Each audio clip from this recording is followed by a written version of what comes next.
in the previous episode. I keep praying for my beloved G85. And you are there.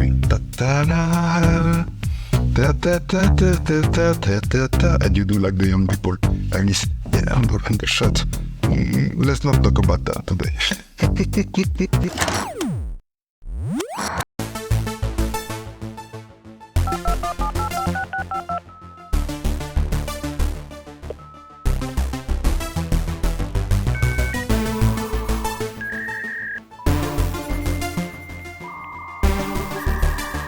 Come join the fun. It is this.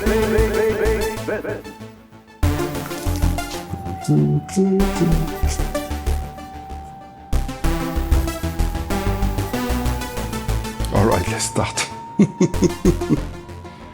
This video is not for the G85 owners or GH5 owners. This is not for you, don't waste your time, you can move on. I see you next week. Bye-bye. No. This one is for the buyer who are looking for the maximum bang for the bucks in the budget camera department and are considering the G85 as their first camera, the A-cam camera. Alright? So, should you invest in one G85 in 2024?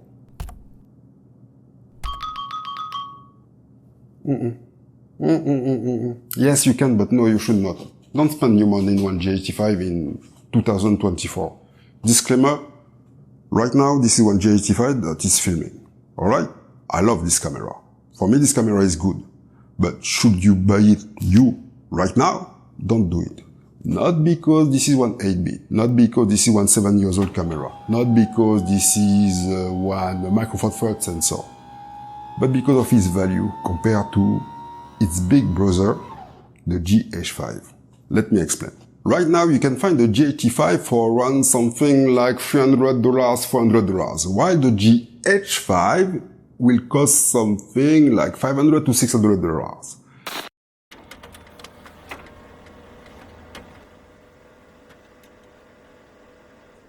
To be fair, I am quite satisfied about this camera. I don't have much complaint about it, except for the autofocus, of course.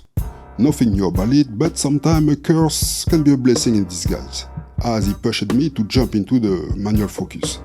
So now I just manual focusing everything. The rolling shutter. In my opinion, this is the biggest issue. The day you have to go into full run and gun mode, you will realize how bad is the rolling shutter of the G85. It cannot stand any quick motion. Don't expect to film one sport event or go à la Jason Bourne with this camera. You won't. No headphone jack, so no way to monitor the audio in real time except looking at the audio level on the screen. 4. The micro HDMI. The HDMI is really important as an external monitor normally gives you all the missing monitoring function that you need. And a micro HDMI is too weak for long-term use. I use it to fix this issue with the small rig micro HDMI mount, but I do not recommend buying it. This mount does not last long. The micro HDMI cable is trash, everything is breaking inside, also the brass socket. I had to buy it 2 times, and still the same issue. Every time I move the camera, something disconnecting. I cannot use it anymore. Just find a normal HDMI cable, at least it will cost less and will last longer. The low light capabilities. Okay, at the beginning this one was problematic for me, but in fact you have to learn about the camera. The workaround is to dial up or dial down the contrast and the noise ratio in the color profile setting, and as stupid as it can be, just do like Hollywood. Light up your scene, light up your shadow, expose to the right, and bring the exposure down in post. The 4K crop. Okay, it's not a big thing, but we have already to deal with the Micro Four Thirds crop. And after you have to crop again in 4K, so this is quite frustrating. And to finish, the lack of more slow motion speed in 4K. If you plan to make some fancy product video with a lot of speed ramping and stuff, no, this camera is not for that. Forget about it. Other than that, I cannot complain much about the G85.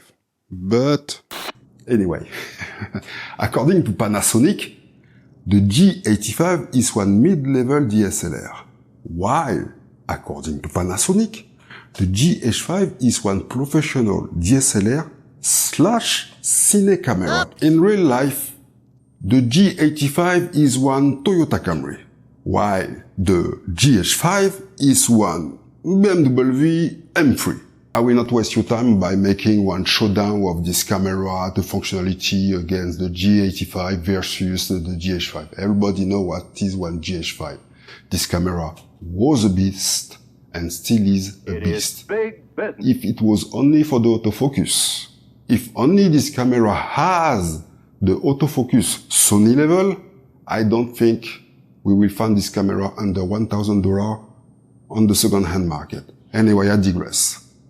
When you are comparing the spec of the G85 and the GH5, it does not make any sense to buy one GH5 over one GH5 just to save $150 or $200. It does not make any sense. I think the G85, 3 more years max, while the GH5, yeah, maybe another 7 years, 10 years again. Okay, time to wrap up this video. Let's make one case scenario. We have user A. Okay. User B. And user C.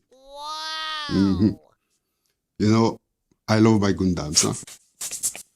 User A want to start his YouTube channel. He don't want to put money in it. He just want one cheap camera to make a talking head video. So the G85, of course, will be one perfect fit for that. Even with the poor autofocus and the low light capability, this is not a problem. All you have to do is to put the camera on one tripod, nail the focus one time, light up correctly, and the preamp and the color profile of the G85 are quite enough to minimize any big work in post-production. So that's okay. Now user B. Forget about the G85. If you plan to make some run and gun and go to ask the small business in your area if they need some short video for their social media page, TikTok video, stuff like that, Instagram, no, you need something more solid, and you will not look serious with one G85, and the limit of this camera, you will reach them in one couple of months. So no. I will say the minimum requirement for that, this is the GH5. But even the autofocus of the GH5 might be one problem for you. So you will have, of course, to practice the manual focusing. Now, user C. Alright. Now the thing is getting serious. Low budget Netflix agenda in mind. You need something strong. Forget about the GH5. What you need in this case, in my opinion, this is the GH5S. I don't have the time to go through the detail of this camera because it will take 1 hour. I recommend you to go watch 2 videos made by one Chinese director based in Hong Kong, explaining why he decided to choose the GH5S over other camera for one feature film for cinema release. These 2 videos are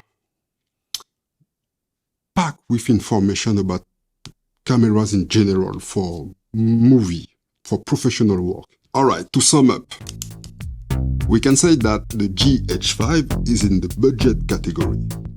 Even if this camera, the G85, is still good, there's no point to recommend this camera. That's it. But at the end of the day, you know that you do whatever you want with you. Money, money, money. Must be funny in the YouTube world. Alright? Bye-bye. See you soon. Bye-bye, I said. I said bye. Switch.